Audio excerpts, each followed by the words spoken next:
Warning, censorship. Warning, censorship. Warning, censorship. Warning, censorship. Good morning from all across the world. My name is Andrew. I'm here with Lewis Brackpool from the United Kingdom. starting right away, Lewis, I'm sorry. And Matt Brevner, right. international superstar recording artist from British Columbia. How are you guys doing today? Very well, thank you. How are you? I'm doing well. Matt, how's yourself? I'm doing well. The sun just pretty much came up in BC, so I'm starting my day like I start every day with about 1.5 liters of black coffee straight to the vein. That's a lot. And I'm ready to chat. Nice. I know. A lot of coffee. I know.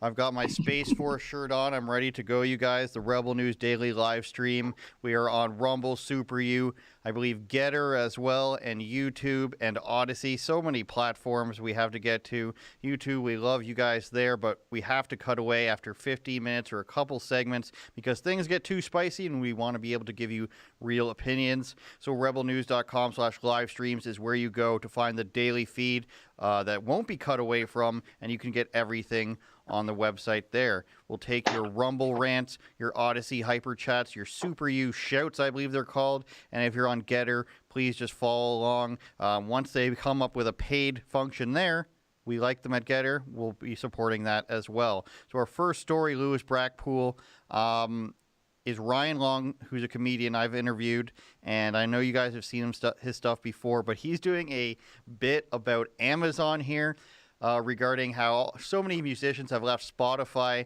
and Neil Young, the recording artist who, very old now, but a very popular artist, he said, basically, I'm protesting against Spotify because of what Joe Rogan says on his podcast, but come listen to me on Apple and Amazon Music. So let's show this clip here, Ryan Long. It's basically just like a YouTube short. It's a PSA in favor of Amazon, and people are taking it seriously. Let's watch. Recently, Neil Young made the decision to take his music off Spotify and put that music in the libraries of a true ethical company, Amazon. And I would like to see other artists step up and give their business to Amazon in the fight to end misinformation. Whether it's a grocery store not enforcing mask requirements or a mom and pop store posting suspicious Fauci memes on their Instagram page, any infraction should be met with taking your business from them and giving that business to Amazon. The more consumption that you do at Amazon, the closer we get to winning this war.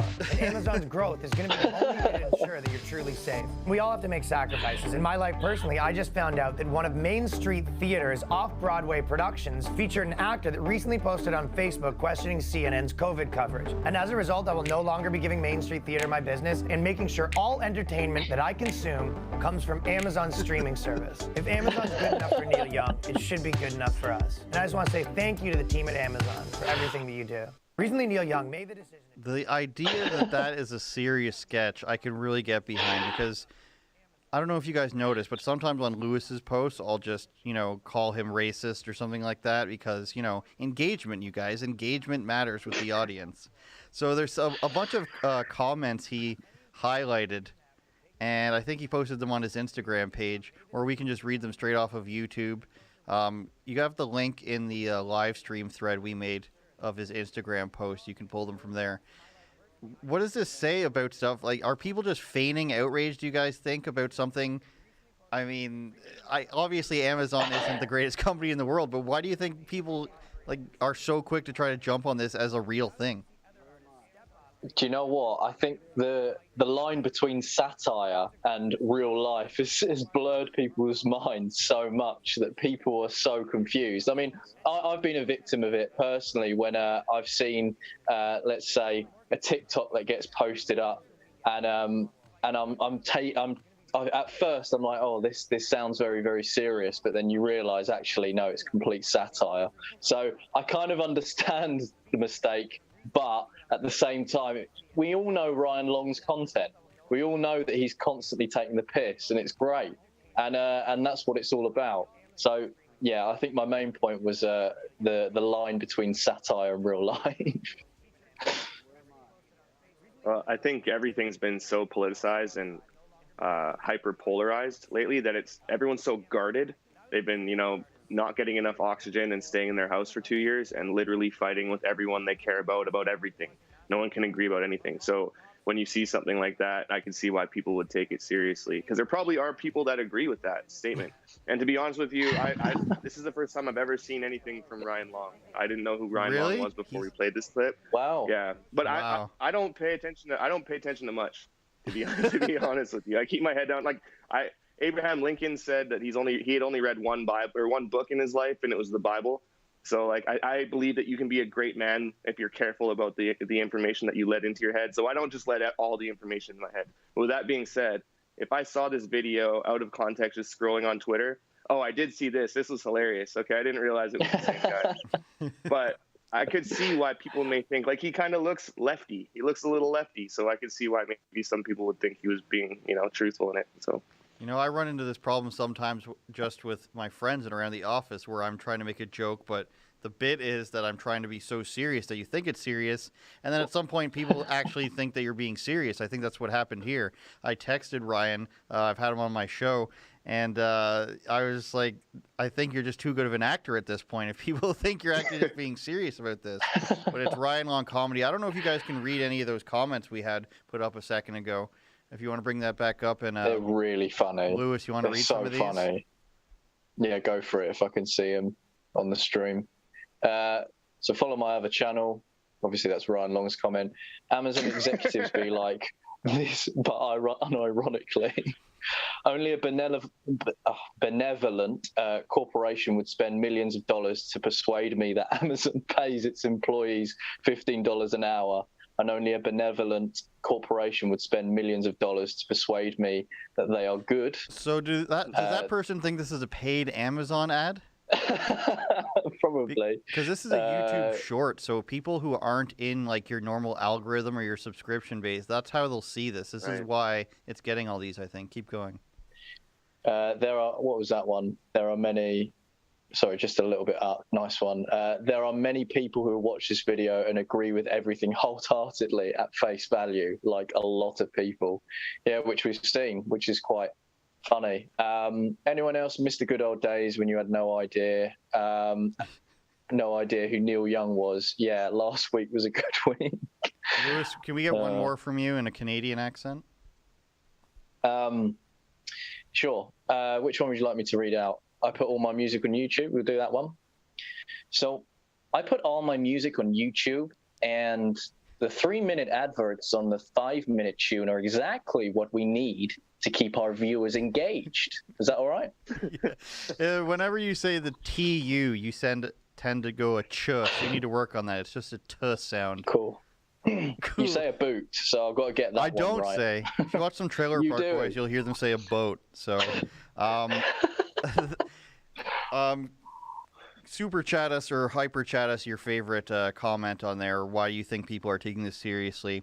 More Spotify stuff, of course, is Joe Rogan. That's where it all stems from. And he's now being accused of racism. Of course he is. They've compiled a bunch of times he used the N-word, whether it's quoting somebody. I believe a couple of them are George Carlin saying that you can't say that word. Who's the other great comedian that I'm forgetting his name right now? But a black comedian. He's quoting him. Here's the compilation. Let's bring that up. So they're going through all the years. And listen, you can tell how old some of those clips are. 2009, I believe, is when the Joe Rogan Experience started. So he's quoting black comedians in some cases. And, of course, it's just all out of context. Doesn't matter to them. Mm-hmm. Imagine being the person who's like, I'm really getting them. I've got Joe Rogan now. But this will stop him.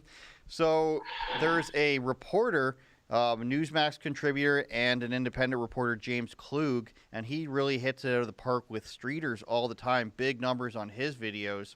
And he decided to go around and ask people, black people and white people, what they thought of this. Do they think Joe Rogan's racist? Do they think he should be taken off the air? And what he appeared to have found was that black people don't care, but white liberals in California, because he's still in California, they're the ones who care the most. And I don't know if that should be shocking. I don't know if we should be taking it seriously like the last video. But here's James Klug reporting from his YouTube channel and asking people if Joe Rogan's racist because of this. He's terrible. He's terrible? He should be off Spotify. I'm behind Neil Young all the way. It's offensive, and it's not our choice. It's not his choice, and shouldn't be using it. He's been doing a lot of crazy lately. He just thinks he can do whatever he wants, you know? Do you guys care? Absolutely not. Hell no. I don't care. What about you? Not at all. He's not saying nothing bad to me, so I don't care. I don't give a Do I care about Joe Rogan generally or this issue specifically? No, but people are going to want to be upset about whatever they're going to be upset about. Does it bother you or does it not? As soon as I get me a show, it's first thing I'm gonna say, I made it. If anything that George Floyd taught us was Oh my to God. open our eyes and actually see wow. what's in front of us and actually address it, not just keep ignoring it. And by keeping him on, we're ignoring it. Oh terrible. my God. He's terrible. He should be off Spotify. Oh, the day, imagine thinking Matt. that you'd see an old woman say, you know what George Floyd taught us. First of all, George Floyd didn't teach you anything. He didn't come out with any statements unless it was like, how to rob somebody, how to be a porn star.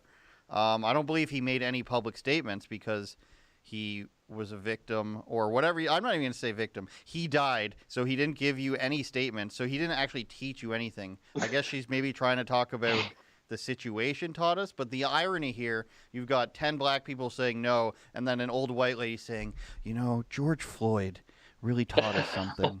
And I hope that my grandchildren are taught the true history of black people in this country and how Joe Rogan was a racist and George Floyd was a hero. Matt, you're black. How should we feel about this? Let's go full MSNBC. Let's go to our black panelist. I'm black enough to comment on this subject on a conservative-leaning media outlet, so I will do that. Okay. This is just so stupid. Like, I don't really know what to say. Like, this is just, it's like racist. It's this white saviorism thing. And like, if anyone thinks Joe Rogan is racist, show me one example where he's barred any sort of growth, career growth or success or access for one black comedian, colleague, celebrity, scientist. Like, show me one example of that. Well, you can't because it doesn't exist. If you want to correlate some sort of loose racism by proxy based on his political views, well, then watch the Shapiro podcast where they talk about gun laws and how they adversely affect, or weapons restrictions, how they adversely affect black Americans in the private prison system. He's very liberal when it comes to that. So, I mean, I don't get it. It's just, again, it's just people asleep at the wheel. So their ideas come from, talking heads on mainstream media. And unfortunately, that also informs votes. And that gets us in the mess that we're in right now. So it's disgusting. And I'm tired of being tokenized. I'm tired of white people being upset on my behalf and on people like my family's behalf and people that look like me's behalf. Like, you don't represent us. You don't understand what it means to be a visible minority. You don't really understand what it means to be discriminated against for your race. In fact, you are discriminating against people like us by propagating these ideas. It's actually abhorrent. It's disgusting. And, it's this thing, again, it's like we're supposed to think a certain way because of how we look, right? Isn't that how it works? Isn't that how politics work? You're supposed to just get riled up and be able to be like manipulated or equally outraged about things based on I'm sorry, man. This like pisses me off. Like, to be completely honest with you, like, this has been something that's been going on for years and years in politics. And then just listening to like these people on Venice Beach who are giving a statement about, standing with George Floyd. It's like they're being so manipulated. They all think they're doing the right thing. They're taking their politics are informed from some sort of like pseudo morality that they've inherited from people like, Chris Cuomo or whatever the hell. And, and it's outrageous, man. It's racist. Like, that's racism. Well, that's what racism looks like. When people like Joe Biden, the president, perpetuated, I believe, a year ago, and if we all remind ourselves of the Ami Horowitz video where he asks white people about voter registration and if black people can get ID, yes. And all the black people are like, of course I can go online and register, and of course I have ID, and then all the white kids are like, they're not as good at using the internet, and they don't have driver's license centers where they are. And then Joe Biden, when he's campaigning to be the president, says, old black and Latino people, they can't use the computer properly. They don't know how to go and get ID. It's just perpetuating this, that they're basically saying that other races aren't as smart as them, so we have to go out of our way to help them. And it's an obvious form of racism, I think, to most people. But then again, if you're in that, genre of political thought, you think there's no such thing as reverse racism. It's your job to stamp out white supremacy and de-white yourself and remove your own whiteness. Therefore, you have to be actively against. You can't just be not racist. You have to be anti-racist. So therefore, you have to go and do things that they don't even realize are racist. And I was talking to somebody earlier today about, it was you guys, in fact, about an old Joe Biden clip where he's saying, you know, we're busing in poor black people to rich white neighborhood schools so that they can get a good education, but we shouldn't be doing that because when the black people go home at the end of the day on the bus, they're going to grow resentment from the other students who have a better life. So in order to protect black people and make everything non-racist, we have to take education away from them just because, you know, this theory that they're going to feel bad because other people have more money than them. So they don't. Does Joe Biden realize that he's doing this and he's so racist that he's going to do this for 30, 40, 50 years? Or does he really think that he's fighting racism? I think he's secretly pretty racist is my interpretation, judging on how many Dixiecrats and segregationists he got along with. But I'm not inside his head, so sometimes I struggle with this claim that we can know if somebody's racist, but judging by his actions, you know, 1977 here, his comments, bring that back up for a second. Growing up in a racial jungle, yeah, that was his other one. And of course, we want to make sure things aren't taken out of context. We're talking about Joe Rogan being taken out of context. But if you go and do a couple hours of searching on Joe Biden, first of all, they've hidden a lot of it. I found a lot of his old videos on Yahoo Video Search, which is how you find a lot of his old stuff when he was, you know, doing press conferences from his desk when he was in politics in the 70s. And he's talking about how he got along with a segregationist who would tell him, Joe, I'll run against you or with you, no, depending on which way helps. You know, he was friends with the very last person to run as a Dixiecrat, the racist party in the United States. He was friends with that guy. So to be adjacent to all this stuff and have all these quotes over the years and, you know, poor people are just as smart as white kids are. Poor kids are just as smart as white kids are is another quote of Joe Biden. So it's just over and over again. And Matt, I completely get what you're saying where it's this positioning yourself as you're trying to help. But, you know, we need to take Aunt Jemima off of the bottles to save you, basically. Dude, I don't want to let this pass. And I don't often speak about stuff like this because my identity does not come from something like a birth lottery with who my parents were and whatever ethnicity I am. I'm Canadian. But anyways, I just want to say something for a minute. I was in RBC yesterday. Yeah, I shouldn't be in RBC, but I had an account with them. Yes, they discriminate against conservatives. I'm currently moving my business elsewhere. Anyways, I'm in the bank and I'm sitting there and I see on the big screen, oh, there's a special loan, a special small business loan for Black entrepreneurs. And I sit there and I'm looking around the bank and I see Asian people, I see Indian people, I see white people. And I'm just thinking, these guys think that I'm retarded or something. Sorry for my language, but they think I'm not capable to be successful on my own. In fact, I need special financial help. I need special debt. I need a special debt program so that I can be successful. I can be a normal member of society. That's what white supremacy looks like. That is white supremacy. Hillary Clinton going on Charlemagne and saying she never leaves the house without her hot sauce. That is white supremacy. Justin Trudeau getting caught in blackface multiple times and not taking any accountability for it and saying, in fact, it's a teaching moment. That is white supremacy.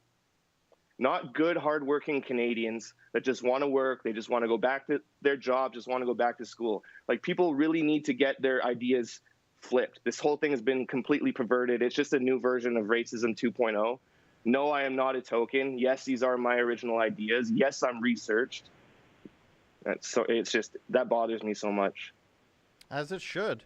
I'm sure if it was happening to me and people were trying to tell me, oh, poor white people, and of course those people are out there, and to a degree they have a point when people say like things are being slanted in one direction now, but if it was legitimately, let's help out white people by removing their faces from products, and let's help white people by treating them, better than everybody else, I would be against that as well. Lewis, do you expect the same thing would happen in the United Kingdom if people were to go around and ask people if Joe Rogan was racist? Yeah. I reckon that would happen. I think a lot of people have bought into this idea of victimhood. This idea, well, it's basically echoing what Matt said. It's this strange sort of, I can't even really explain what it is. I don't know. The thing is, right, context now doesn't matter. And it's a very unique time that we're living in. I mean, I don't suppose you guys have seen all the clips of Howard Stern coming back to light. So that's been doing the rounds. I think someone posted something recently. I don't want to guess to who it was, but I think someone posted something recently explaining how it's now a kind of left or right type thing now, where if a staunch sort of lefty would use this use that word, that's the sketch that's been doing the rounds again. If you use that word constantly, like for example, Howard Stern there was using it constantly, but now can still keep their job. But if someone challenges some form of narrative, whether it be a mainstream narrative or a left-wing narrative, and that word is even being used as an example or maybe quoted, like what Joe Rogan's been doing, it's immediately, no, this isn't acceptable, this is toxic, this is racist, regardless of context. And it's almost like people are dictating what is offensive and what isn't now. Now, I don't know. I think there's nothing much more to really add than what Matt says. I think it's a form of patronization now towards black people is what I've been seeing. Correct me if I'm wrong. I don't, claim to know everything, but I see it as a form of patronization. I don't know. What do you guys think? Is that correct or incorrect? Matt, you want to touch on Well, yeah, it's a way to just manipulate people to control how they think and control them as like a voting bloc. It's weaponizing guilt for folks like that look like you guys to then further control and highlight victimization in people that look like me. And it's just a way to control both of us. Because here's the thing, man. If I can tell you that your life sucks and it's not your fault and I can fix it for you, well, that's pretty appealing. Most people are going to take that. It's like, that lack. It's like, oh yeah, I guess I'm a loser because, it's not because I don't get up and work hard, and it's not because I sleep in till 1 every day, and it's not because I drink and smoke every day, but it's probably because of some sort of, internalization in the system that I have it's completely out of my strength. And then, it's unfortunate because we set up financial institutions and programs to further propel folks that are actually hardworking and are deserving it, but they could reach these heights on their own merit. But instead, with the propping up of the institution, it raises them all the way up to here. But I mean, in the arts, especially in Canada. But if you look at for example, okay, Neil Young, okay, you're protesting Joe Rogan for all of this misinformation, and you're saying maybe some people are echoing that maybe there's some racism or white nationalism or whatever. Where are all you celebrities protesting gangster rap music? That's saying that young black Americans should kill each other and sell dope and womanize and sleep around and all of this disgust. All of these things are actually hurting the black community. How come you're not protesting that? How come you have no problem standing beside that? But then as soon as someone, wants to think for themselves and present their own ideals that don't go against the party line, then, you're screaming racism. It's just gross. And CBC does the same thing. Canada's falling into the same identity politics garbage. That's why what's dominated the news cycle was one swastika flag or one Confederate flag amongst a sea of millions of people. Peaceful people. And you know what? It's okay, maybe if they were a majority white people, I don't know if that was the case. But when that gets brought forward, then conservatives have to feel like we have to defend the fact that, they were white, but they're good people. It's like, what the hell? Who cares if they're white? Who cares what color they are? Why are we even talking about this stuff?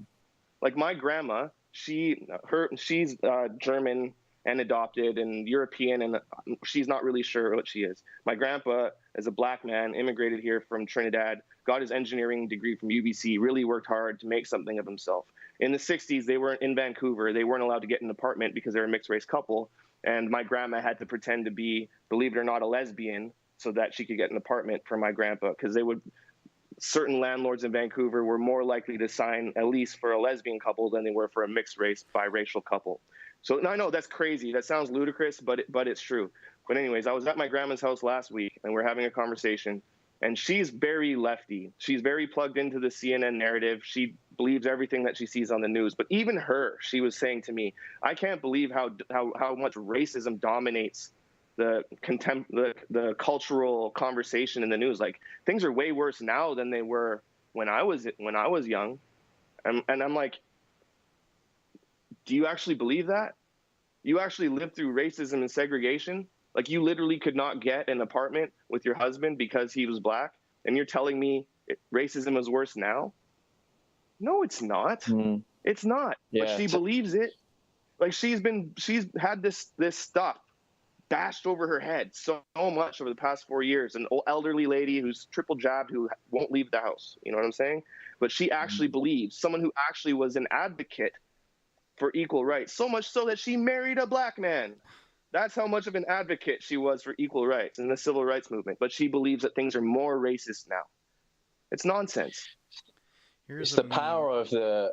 Oh, yeah, that's a great name. Justin Trudeau. It's the power of the media. We gotta defund the CBC, bro. I don't know this statistic off the top of my head. I don't, but what was it, like $1.1 billion spent in 2021 or something like that? Because they had, they forwarded their Olympic coverage money for special pandemic purposes. I'm sure they'll bring that back. Go to cbc.ca. Somebody showed me yesterday that they have a banner about, somewhere on the CBC website, they have a banner about what it's like to be black in Canada, and it's got a bunch of fists. That's a special they're promoting on CBC. Well, Trudeau would know. So we're paying our tax dollars for the government broadcaster to tell you how terrible it is to be one race in the country, and just basically say that as a matter of fact. There it is. It says that little banner on the right. Let's click on that. It says being Do people black not realize that? I'm sorry, man, but do people not realize what the Underground Railroad was? Do people not realize that black Americans fled the States to escape slavery to come to Canada? Do people not know that? Probably not. I'm sure there's a twist on it now. I'm sure there's a twist on the Underground Railroad about how, it wasn't actually good in some way. I'm sure it happens. Andrew, you might know this. Sorry, I'm fired up today, man. Okay. I'm sorry, but Andrew, how much is an ICU bed in Canada? How much does an ICU bed cost? Oh, I don't know. At least a few $100s a day, I'd imagine.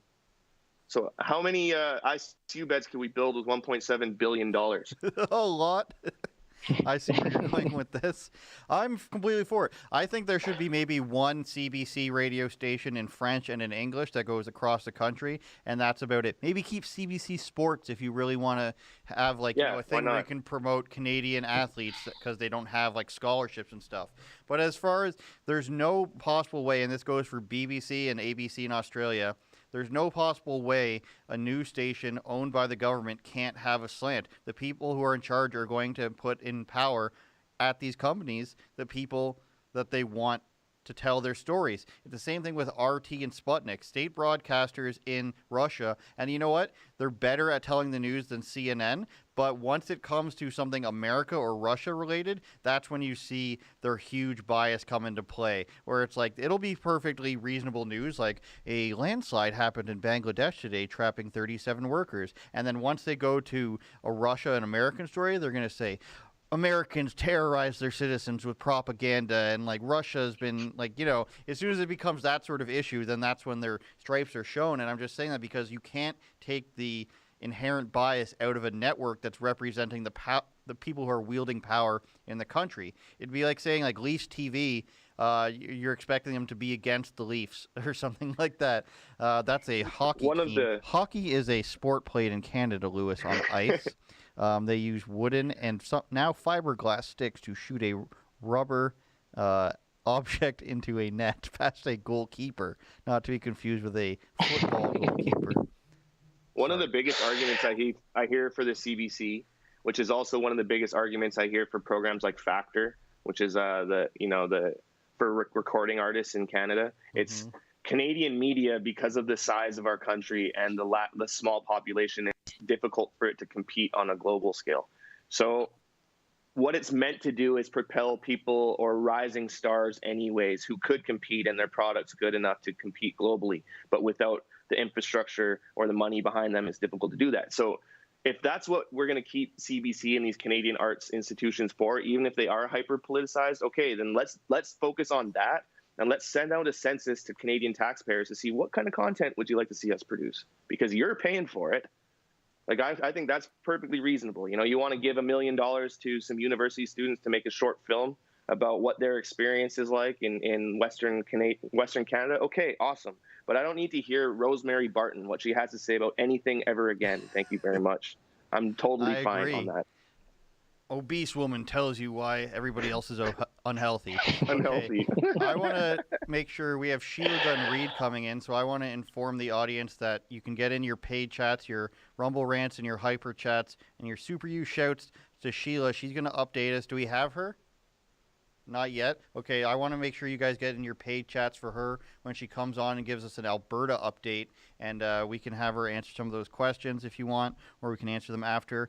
Lewis, we've talked about comedian Jimmy Carr before, who I think we both were fans of, and then he started picking on unvaccinated people in this audience. Are we okay to talk about... this isn't about vaccination anyway, so you want to talk about Jimmy Carr's got some new criticism he's facing? Because obviously comedians are bad now, and we all have to criticize comedians. Sure. So Jimmy Carr, from the same stand-up show that he criticized unvaccinated people, is he made a Holocaust joke, and he made a very, very edgy joke in regards to gypsies, and I'm not going to say the joke, of course. Can we play it, or would that get us taken down? Probably get us taken down, I would say. No, maybe when we're on Rumble. Yeah, maybe on Rumble. But yeah, so in short, he made a Holocaust joke. And a lot of MPs and a lot of people around the Twitter sphere was calling for him to be cancelled and to apologise. Yeah, it's just the classic story of the comedian who made the edgy joke, went there, and he even warned people. He said, "This is a career ender joke," basically saying, and then he proceeded to tell the joke and then explain after why the joke was funny, which, you know, I mean, you let the audience decide that, of course, but that's just classic Jimmy Carr. And yeah, it created this mob of outrage once again. I mean, to be honest, we're in that time now where people choose to be offended by things, and if you don't like a particular person or you don't like someone's comedy, you just don't watch it, you just don't engage with it, and you just carry on with your life, no matter how grotesque it is. You guys all know that I'm a big free speech advocate, so you already know my position on it. I don't think we should be firing comedians, like, regardless of jokes, just be criticizing them in case, you know, the joke is too edgy, like we did with the unvaccinated joke. You know, we wasn't sitting here saying he should be cancelled for it, he should be taken off. But now that he's made another joke that, of course, is extremely edgy, yeah, that's it. He's stepped over the line. But unfortunately, we live in that time now where you're not even allowed to make jokes. We should be criminalizing jokes. And a particular MP, I think her name's Zoltana, you can find her on Twitter. She's an MP for the Labour Party, shock horror. She has turned around and said that we should basically criminalize jokes and criminalize people who laugh at the jokes as well. So what sort of society are we coming to? What, we're going to have to go on the dark web and start making jokes to each other in our own houses? Like, what sort of society are we pushing towards now? I mean, we always joke, and right wingers always use Orwell as like a kind of, well, it's becoming fact, isn't it? Really, isn't it? So, you know, it's there's no satire anymore with that book. It's becoming a kind of reality or an homage. But I don't know what you guys think. I mean, I have an idea on what you guys think, but I'd like to hear it from both of you. Should he be cancelled for making a very, very edgy joke? Well, I think not. I mean, I recently rewatched Ricky Gervais on the Oscars or whatever it was, making fun of all of them. Yeah. And Yeah. you know, it's just interesting to think that this MP who thinks that she's doing the right thing, she thinks she's doing the right thing by saying we should criminalize people or anybody who laughs about it. She thinks that's somehow the right thing to do to protect people, I guess. And she probably thinks that words make things unsafe. Words can lead to violence, even though words are violence, I guess, at this point in time. But I just am interested in the psyche behind thinking that it's a good idea to try to protect people from things so much that you're banning words, you're banning jokes, you're banning laughter. Because if you look at it on the surface of it, I don't know, 10 years ago, 10 years from now, bill passes from MP What's-Her-Face, Zoltan. That's a shout-out to Dude, Where's My Car? Matt Brevner probably remembers that movie. MP bans laughter at offensive jokes. So that can go down in history, and then people can look at it as one of those crazy laws like you look up in Georgia where it's illegal to eat an orange in a bathtub or whatever it used to be. You remember those old laws people would find? Can't marry a horse in Mississippi, stuff like that. And history will look back non-fondly, poorly on these people. And it's just interesting to me. I'd love to talk to them on air about where this idea comes from. Where do you think it's a good idea to want to ban people for doing this or charge them for doing this, and who actually benefits from that?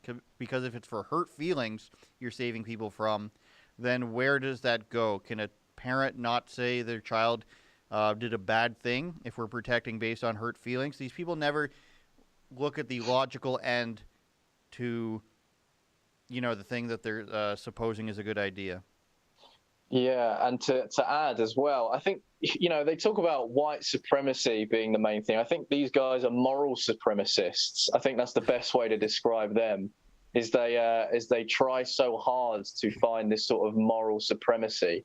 So that's the biggest thing as well. And you can see the pattern within people. I don't know. They try and climb the ladder of this moral virtue, and it makes them look just stupid, and it makes them look just uneducated and just idiotic and vacuous. And it's an embarrassment, really, if your main focus in life is just to climb some sort of moral ladder. It's very strange. It's all about being kind to people, sure, and that tagline has been decimated enough. But now we're at a point where, they're basically, I would call them moral supremacists, basically. I don't think it's fair. I think comedians should be able to say whatever they want to say, and that needs to be a sacred institution because they're the front line of freedom of speech. However, where I think this comedian is different than, let's say, Dave Chappelle, is I think he's kind of doing it for attention.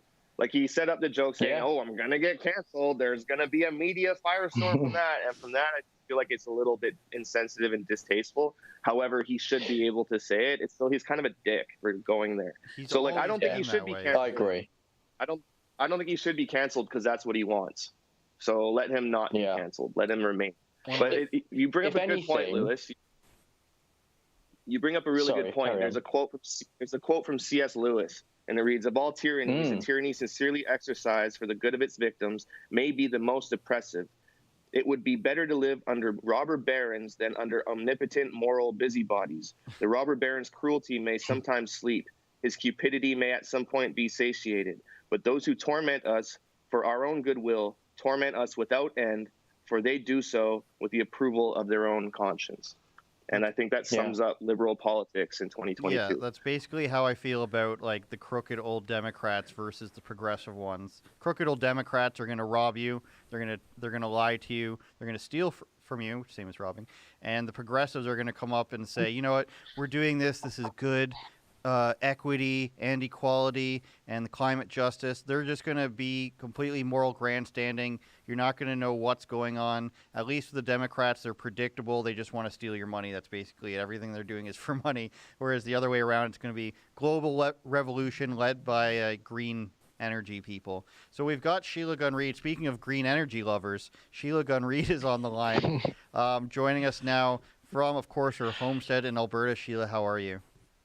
Hey, I'm great. Yeah, nobody loves green energy more than me, guys. I really, it's just the wind, the sun, it's my favorite. Get your paid How's chats it going, into guys? It's going very well, I think. We're fired up today. Get your paid chats into Sheila right now about Alberta. Of course, hottest story off the press is the Coots Milk River, the border of Montana, Alberta. What updates can you give us for that? And I know Kian and Sid are on the ground. You're in close touch with them. What can you give everybody as updates on what's going on the ground there? Well, actually, Kian is out, I think, getting clean clothes today. So he is after, yeah, you know what? After 12 days of being there and showing up with one change of clothes, we're letting him go back out for the second time just for like half a day. But Sid is still on the ground and Adam is on the ground in Milk River, which is quickly becoming the largest town in southern Alberta because there are so many supporters amassing there. It's 20 kilometers up the road from Coots, but you can't get to Coots because the RCMP have the blockaded off so that you can't show up and give moral support or material supports for the truckers there. But late last night, or I guess not all that late, I guess it would have been late for Toronto. See, this is beautiful. This is millions and millions of dollars in farm equipment. I was watching this and I'm like, there's 850,000. This one coming up here, I think this articulating 8x8 is probably $1 million right off the lot. There are billions of dollars in equipment just amassing at the border between Alberta and Montana because nobody's buying what Jason Kenney, our premier, is selling at this point. And part of that has to do with Jason Kenney's own history of selling freedom and then just yanking it out from underneath you. So even though Alberta lifted some of our restrictions or started lifting restrictions last night at midnight, the farmers and the truckers aren't buying it. They say it's not enough and it is too uncertain. So what they did was they blocked the border last night to truck traffic. And for those people who don't know, this is one of the major commercial truck routes between Alberta and the southern states, or it's the access point to the southern states. And a lot of our beef and produce goes back and forth between those two places. And so when this is them watching, and this is the truckers and the blockaders watching the announcement of Jason Kenney come, and where Jason Kenney says, oh, it totally had nothing to do with the truckers. That's why we're opening all of a sudden, even though he literally moved the timeline up 60 days over the course of 72 hours once they started blockading the border. So first restrictions were going to start to be lifted by the end of March. And then it was, by the end of February. And then it was by the middle of February, and then it was, a couple of days from now. And so he did this big press conference, and it totally wasn't the truckers that did any of it, totally not. But they weren't buying any of it because Jason Kenney, he lifted our vaccine passport last night, all well and good. And he said that the lockdowns have been harmful. Also true. However, the guy who put them in place should be resigning if they were so harmful. And the guy who put them in place is Jason Kenney. And he talked a lot about the harm, but what I didn't hear from him was, I'm sorry for being the guy who caused all that harm. And while he's lifted the vaccine passport, he's left the QR code system in place. And he has not outlawed private businesses who seek to continue to use the vaccine passport system. So he acknowledges that it was discrimination and discriminatory when the government was doing it. But if a business so chooses to do it, that's also fine too. I don't understand how any of this is making sense. And as I said, nobody trusts him because we already had the best summer ever. They rolled back all of our restrictions in the summer, I think for Canada Day. And we were open for good. Cross my heart, hope to die. He's caught on camera saying that to somebody. Cross my heart, hope to die. We're never going back. We're going into the endemic phase of this. And then, the fall rolled around and it was the fall of tyranny. I think we got maybe 60 days of living our normal lives before they yanked the rug out from under us. And people don't trust Jason Kenney to keep his word. And I think they're right to be skeptics because I sure am. Sheila, I agree with people not trusting, especially when you have Scott Moe, who I'm not a huge fan of, doing a much faster timeline. What would the government say is the rationale for not immediately lifting everything? We hear, Monday, we'll bring it back if things get worse. We're going to lift all restrictions if the hospital rates stay low. What's the rationale for not just going, restrictions gone? There's no preparation that needs to be done from what I can see of taking away vaccine passports, taking off your masks. What is the excuse here for not doing things immediately? They never did it immediately the other direction either when they're putting restrictions on. What's the rationale from the Kenney government here on that, do you think? It's the same rationale from the very beginning. We need to protect the hospital system. The hospital system, you had 23 months and billions of dollars to ramp up, and yet you didn't ramp up ICU capacity. And so an entire population of Canadians, 4.5 million of us, are paying for the ineptitude of government bureaucracy. And the healthcare system is the largest taker of Albertans' tax dollars. It's the largest thing in the budget. And yet, in a time when we were living under medical tyranny, you think they might get the hospital systems right. They never did. And so there's a lot of, this is the timeline to roll back this restriction if pressure stays off the hospital. So there's still a lot of uncertainty. So to be clear, on Monday, they are lifting the masks for kids in school. Last night, they lifted all the restrictions on dining. No vaccine passports, no restrictions on capacity. The only restriction that will really stay in place till the end of the month, so I guess that's like 20 days or 19 days or something, is indoor masking. And that's the only real one that's staying in place, plus the capacity limits on like enormous inside venues, so like hockey games or whatever. That's the only things that are staying in place. But if it's safe enough for my kid to go to school on Monday without wearing a mask, surely to hell it's fine for her to go into Walmart without one too, right? I'm following the science there, I think. For sure. And I wanted to ask you, why has there not been, or has there been pushback from the MLAs in Alberta? We saw the federal party kick out Aaron O'Toole, and do I believe them? Not really, but they're doing this whole thing where basically it seems like they disagreed with him the whole time. They're supporting the truckers. They want to end all mandates now. Ask me later how much I believe them, but has there been any word of, Jason Kenney's government, his party, saying we're voting you out from leadership? You've admitted that it's wrong. You're taking too long to do this stuff. The province wants everything lifted immediately. Are we going to see anything like that, do you think?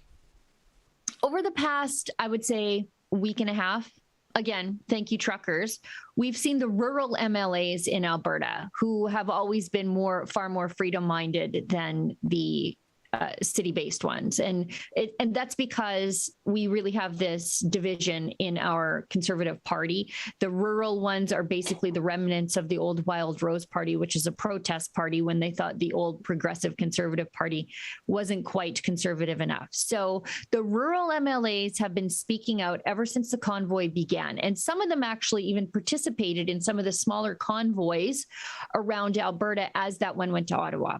And they have been writing open letters on their Facebook pages saying we need these restrictions to end. And this is Grant Hunter. He's the MLA in Coots. He showed up at basically the little place that they're using as Blockade HQ, and wisely, bravely, broke ranks, I think, with the government a little bit, and had a very compelling interview with Sid Fizzard, who, as I said, has been there basically nonstop for 12 days. And he asked him some pretty tough questions about, like, what do you think of the convoy? And Grant Hunter, to his credit, though he's been quiet this last little bit, on the night when his government is dropping restrictions and not giving credit to the truckers, he was there, giving credit to the truckers for standing up for freedom. Sheila, over here in the United Kingdom, Boris has announced that he's scrapping the self-isolation restrictions. In the current climate in Canada, do you see Trudeau budging? Do you see anyone sort of steering in the direction of reducing these restrictions at all with all these protests happening? What's your take? again, I think the prairie provinces seem to be leading the way here. By the time we enter into, as they say, step 3 of our reopening plan, these things are always in steps, and sometimes they get weird colors like they do in Ontario. But they are making the isolation protocols for people who are diagnosed with COVID-19 a recommendation only. And I think that will be by the beginning of March. But I really don't see Justin Trudeau, and that's a huge Freudian slip. I really don't see Justin Trudeau, as they say, following the science on any of this stuff, while the UK and Alberta and Saskatchewan are making moves to lift restrictions. There's Prime Minister Justin Trudeau, triple vaxxed, also with natural immunity at this point, wearing a mask in the House of Commons to vilify Canadians. And we've seen, we had a story out yesterday that even when you are abducted into these COVID jails, the COVID jail system in Canada, you don't even get released sometimes, even if you test negative for COVID. So there's like 418 people over the course of like 3 weeks, 2 weeks maybe, who, even though they tested negative, were still held hostage in Justin Trudeau's COVID jails. So I can't see that Justin Trudeau would roll these things back. I think he's too far invested in them. Like, he's in a standoff with these truckers who are saying, we don't want any more restrictions. We don't want any cross-border vaccine mandates. And instead of saying, you know what, let's talk to the Americans about this. Let's see what the Americans have to say, see if we can come to some sort of agreement on the science, TM. And they're not, none of that is happening. All he's doing is just vilifying people and threatening to bring in the military. So I think he's just too far gone down one path that I don't know if he knows how to back out of it. Do you think it's an ego thing? Oh, primarily? Yeah. Oh, yeah. I think that's why he's prime minister, is for ego. I really think that he would much prefer to be just some, like, I don't know, sparsely employed surfer dude in British Columbia, smoking joints and tasting some gnarly waves, or whatever the kids say. Smoking doobs and hitting waves, bro. Yeah, I know. I realized it just sounded like my mom so bad. But I think that's what he would rather be doing. But he feels he's got this ego that needs to be fed, because it is his birthright to be the Crown Prince of Canada. He's never actually worked for anything in his life, including his job as prime minister. So it's definitely ego. He that's why he exists. That's why he's prime minister, is ego. Matt, do you the problem is, I think. Go ahead. Well, I think that the problem is that his base supports him in all of this stuff, and they just want him to pile on the rhetoric and the restrictions further. So he has to appease to his base, which is a small fringe minority of Canadians anyways. But I think we need to pivot our attention a little bit to the NDP, because the Liberals can only get away with what they're getting away with as long as they have the support of the NDP. Because if that goes away, then I'm not even sure that the Liberals can hold government. So, it's kind of a tricky thing. We have Trudeau being so extreme, but Singh is the most extreme. He's just spouting all sorts of rhetoric, and they're the enablers in this whole situation, because Singh can say whatever he wants, but he's not held accountable to it because he's not in office. But this just enables the fringier left, the fringier remnant of the Liberal Party.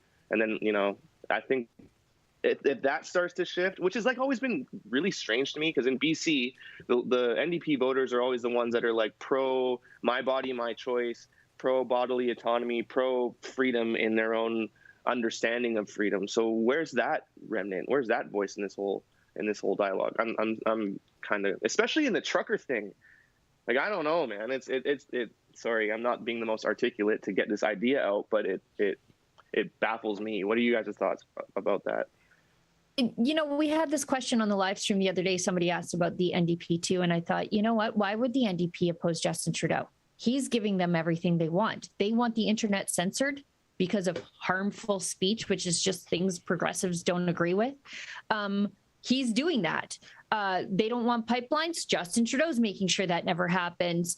They want more restrictions because more restrictions mean people travel less, which means fewer greenhouse gas emissions. So they're happy about that. They have a proclivity to want to control your life anyway. That's what big government progressives do. And you can't get a more big government progressive than a socialist. So why would they oppose anything that Justin Trudeau is doing? I mean, they want, this universal basic income. Well, what are these constant lockdowns and the payments associated to people who are constantly sent home from work because of overreactions from government? That's basically a universal basic income in and of itself. So why would the NDP ever oppose Justin Trudeau? They are getting absolutely everything they want. And as I said the other day on the show, Jagmeet Singh may as well be prime minister. I mean, all the NDP's radical progressive ideas are being done by the NDP. And that's why the NDP vote has collapsed. They really used to be, at one point, even in Canada, they were the official opposition. And Conservatives always do well when there's a strong NDP because they draw they vote split the progressive side, right? When there's a strong NDP. We don't have that. And the Liberals are really benefiting from it, but so are the NDP ideologues because they're getting everything they need. Sheila Gunn-Reid, The Gun Show, every Wednesday night on Rebel News Plus, and truckerlawyer.ca is where we can get all the updates. It's really just a feed of all the videos we've got going on from the West Coast there. We want to support, and we want your help supporting Chad Williamson, Chad Too Bad, as I call him, superstar lawyer. So go there. You can just watch our content. We can bring it up right now. Watch our content. It's a big old feed. Sydney, Adam, and Kian, and Chad the lawyer, and you can contribute if you like. Can we just talk about Chad for a second? Because in the span of 12 days, he has turned from like lawyer guy in a sweater and a scarf to a character from Yellowstone. He's always been a character yesterday. No, but like now we know that because we know Chad, but like his like TV lawyer persona has morphed into like the guy from Yellowstone, the like guy that all the ladies like from Yellowstone. Like I saw him yesterday and I'm like, you got to do his video from yesterday. So he goes from that's the before, to Chad's got his collar popped, chest hair hanging out, aviator sunglass. And I'm like, what has happened to Chad? Yeah. Here he is. He really turned into the wrestling character we all hoped he would be while still being a really good lawyer. Love it. I posted that to my Instagram and it was just like lady heart eye emojis. They're just like, who's that guy? I'm like, this is Chad. He's just a cool guy saving Alberta. All right, Sheila, we have to say goodbye. And we have to get to the paid chats now. We appreciate you and everything you're doing. Follow her on Twitter, just past 100,000. Thanks, guys. Thanks, Sheila. Yes, Sheila. Producer of my namesake. Do we have paid chats to get to, or was I blowing smoke? Oh, let's throw them up here in our last 2 minutes. Producer of my namesake. We're seeing that was good. Lewis's left arm, his very English-looking arm. Thank you, Lewis. I keep watching those soccer that soccer YouTube page to really get my vernacular down. Very central. It's great. Smashing. That's it, mate. Massive. That's it, mate. Got a couple of balls here. Right, we're going to kick it in the top right corner. Yeah, that's top bins. Yeah, go on, son. You love it. You sit there. Do. You sit there. I sit there and I think of you. Consistently. Do you? That's really nice. Don't I, Lewis? Yes, you do. Can we get these things on the screen before me and Lewis fall in love? More so? I can't read them from here. You guys go ahead. Lewis, you first. Sure. First Rumble rant of the day. Thanks to everyone at Rebel and all other independent. Hang on a sec. On Trudeau bailout money. Media, for your factual reporting on these very important events. Keep spreading the truth. Why, thank you, Stephen. Thank you, Stephen. We'll go next down the line. I can read them now. Fraser says, facts. All politicians are liars. Do not trust them. Tell them to end the mandates now. You have 1 minute to do so, then resign. Maybe give them upwards of an hour. 30 seconds. 30 seconds? What's that in Greenwich Mean Time? It's the same thing. Matt, go ahead. History Club World. Rebel News should try to get some whistleblower from the CBC about their coverage on the convoy. You got that, Andrew. Yeah. Also, start going through the MSM coverage each day and expose everything factually wrong. Man, there is so much factually wrong about so much that they report, and it's not even just. The thing is, it's not even just incidental things that they get wrong. It's the whole framing of the narrative. So everything that they report is actually wrong. So, I mean, you have to come to the terms that it's not the news, it's brainwashing, and it's a tool of the state. So once you understand that, then it's like, oh, I get it. I see what they're doing now, and you'll be less angry as often. It's pretending that an entire other point of view doesn't exist. Do we have any more? Right. Do you want me to do that one? Yes, sir. So, Becca Henderson donates $1. Thank you very much. Ottawa police announced that FACCS will be coming in to remove children from around 100 trucks. Got my Patriot hat and Truck Off Trudeau sweater from the Rebel store and loving it. It's quality. I'd like to say that. good That's luck cool. with that.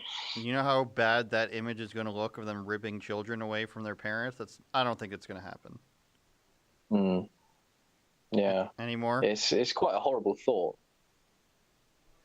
That's it. Okay. Speaking of fake news, before we go, they want us to analyze it. Bring up the Globe and Mail alt-right thing for a second. Oh, no. We'll quickly read that just as a conclusion of the day's events. Writer for the Globe and Mail has stated that for leadership of his party, you might have discerned of freedom. There we go. He's talking about the use of the word freedom. Mr. Poilievre promised, among other things, to Canadians that the freest people on earth, with freedom to make your own health and vaccine choices, freedom to speak without fear. That's what he's saying. Pierre Poilievre is saying. He wants people to have freedom. Freedom over fear, he recently tweeted. This is not by accident, of course, Lewis and Matthew. Freedom is a word that gets bandied about a lot these days, but has mostly been co-opted by the alt-right, right. Oh. Freedom now makes you far right. Freedom makes you a racist, a misogynist, all the things that they put with far right. This is what this writer is saying. I told him to retire. He said me first. The truth there is he's 100 years old and has been writing crap for his whole life. I am minus 75 years of that, and I actually know what's going on, Gary Mason. Gary Mason, retire, please. You've been doing it for a long time. You've put in your 50 years of garbage. Let somebody else have the cushy job with government money at the Globe and Mail. Thank you, everybody, for watching. He literally has pompous in his bio. Sorry. That's good. He literally has pompous in his bio. Oh, my goodness. That's good. He's really doing the Lord's work there. Gary the slave, anti-freedom slave Mason. All right. He's a Freemason. He's been doing this for 30 years. He's putting a hand over his eye.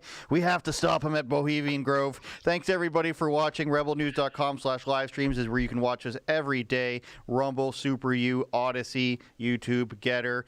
Convoyreports.com for all of Lincoln Jay's and all the Ottawa footage. Truckerlawyer.ca for Alberta/Montana footage. And, of course, I'm told by a producer I'm going to get beaten by the girls if I don't plug the show Misunderstood. It's on Spotify right now. You can watch it or you can listen to it. It's coming to video platform soon, but Misunderstood, the Cat and Nat show. It's doing really well, and you can get a bonus discount for it if you use their promo code to sign up for rebelnewsplus.com. Back to the full screen here, though. Before I go, I want to match Lewis's face exactly. Hold on. Looking like that. Right ahead. Hang on. I'll do that. Other way. Play us out, producer. Your job is done. Do you actually believe the stuff that you say out of curiosity, or do you just kind of do the script that you're told to repeat? I'm just curious because you have destroyed my life, CBC. You write a lot of hit pieces about me. My family has been doxxed. I've received death threats. I have a 6-year-old son, a 3-year-old son. I come from a good family, and you've literally destroyed my life because I ask appropriate questions. I just want to know if you have children, if this is actually the world that you feel that, you want to raise kids in, that you think kids, should be living in, if this is the future for them. Like, you're young, you actually think this is appropriate? And do you actually believe the work that you do, or is it just a good paycheck? You? get what you're saying there, like CBC has destroyed my life. Like, you should see the hit pieces, many of them that you guys have written about me. It's disgusting. I'm Kristen Nagel. I'm a nurse, and because of the hit pieces, you guys have totally like ruined my career, and I've been fired because of it. People have doxed my address. People have given me death threats because of the lies that you guys spread and the way that you twist the truth. And I have a 6-year-old and a 3-year-old, and kids have never been happier than what has been created here. Why don't you show that truth? Do you see the smiles in the kids? Do you know what has been taken away from them these last 2 years? Do you know 6-year-olds have told me they wanted to cut themselves and kill themselves? Kids want to die because of the last 2 years. Why aren't you showing that? And now you're talking about kids' welfare safety? Now you think kids should be taken from their parents out of these trucks? You're working with the welfare services? For what they're showing, they're like, but you're repeating it. You're repeating it, and people are believing it. Why do you think there's people out here counter-protesting? Why do you think Winnipeg, someone drove down 4 protesters purposely and put them in critical care? Why do you think there's actually violence and hate happening? Do you know how divisive this is? Yeah. Is this actually Canada? Do you know what you're reporting and what you're doing to the people out there? How does that make you feel? You're a young guy. This is not the world. This is not Canada. This is not the world I want my kids to live in.